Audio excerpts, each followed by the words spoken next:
I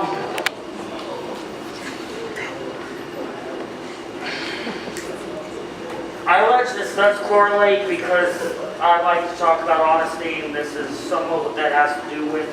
I recently was blessed to be involved in a very, very good situation, and I'm so thankful for it. And a little bit before it occurred, I decided the next few times that I performed, I was going to start opening with "God is great" in my poetry.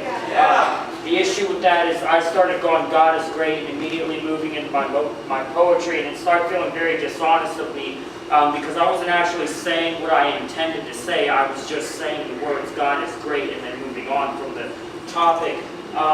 And the moment I started actually opening up, I don't know if I opened up out of honesty or comfort, but either way, I got myself to start doing it. And I say that because first and foremost, God should come before every single thing, because without Him, I would not exist. I would not be doing what I am doing.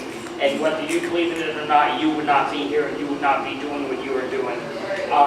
If you're here and you don't believe in a God or Jesus Christ, if you are here and you have the most faith out of every person that you've ever met or I will ever meet, it's important very much to keep in your mind at every single point in your life that God should come before you in all things that you do, because you will not worry, and not one of you can add one more cubit to his stature by worrying. Tomorrow will worry about its own things. God will ensure that all that you need will be there in your life as long as you ensure that you have faith in Him. As I said, I like honesty. As people, we seem to miscommunicate, even in small little generic instances of finite small talk.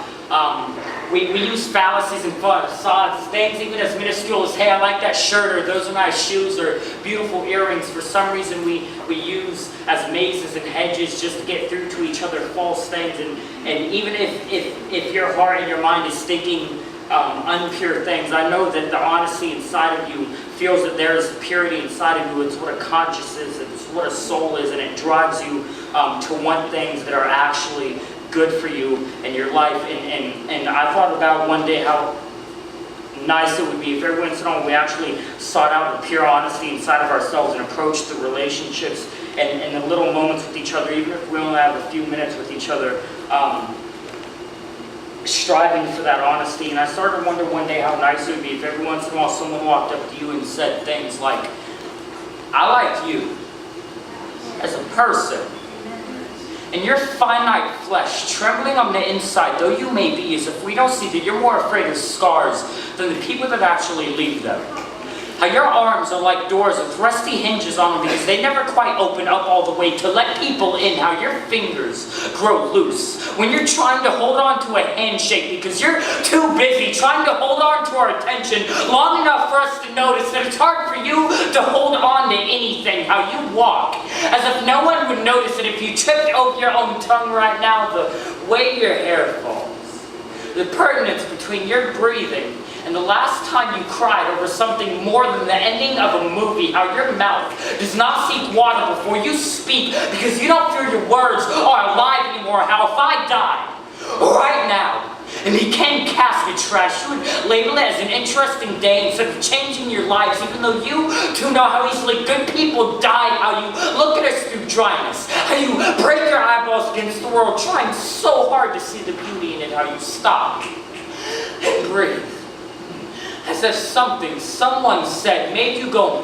just long enough for you to refine your attention span right before drifting off into a thought about how my lungs can carry so much debris and dust for you to cough up this trash with these symbols, breathe back into them from the times I too may have cried over something more than the ending of a movie. I like you because you don't know the miracles you are. You all are like turning air into gold, and I'll cry over you too if that concept was not from the ending of a movie. You are made up of 93% of particles known as stardust, and you live under a sun that one day will heat and pressurize itself into a planet-sized diamond, and yet you do not try to touch it, and yet you act like you don't find home more in the mouth of the sky than the mouth of other people. I like you because you knew self-control and the way you hurt yourself to make sure others couldn't. You remind me of the beauty in a pedantic world. You are a rose petal on concrete, the wedding ring at the other end of a kiss for a kid you thought wouldn't treat you right now for 3 years and 8 months ago. And most of all, my highness, my liege,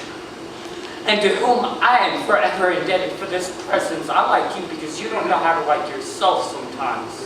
I saw the way you stopped, as if you thought this broken, open hermit actually had something, anything at all to offer you.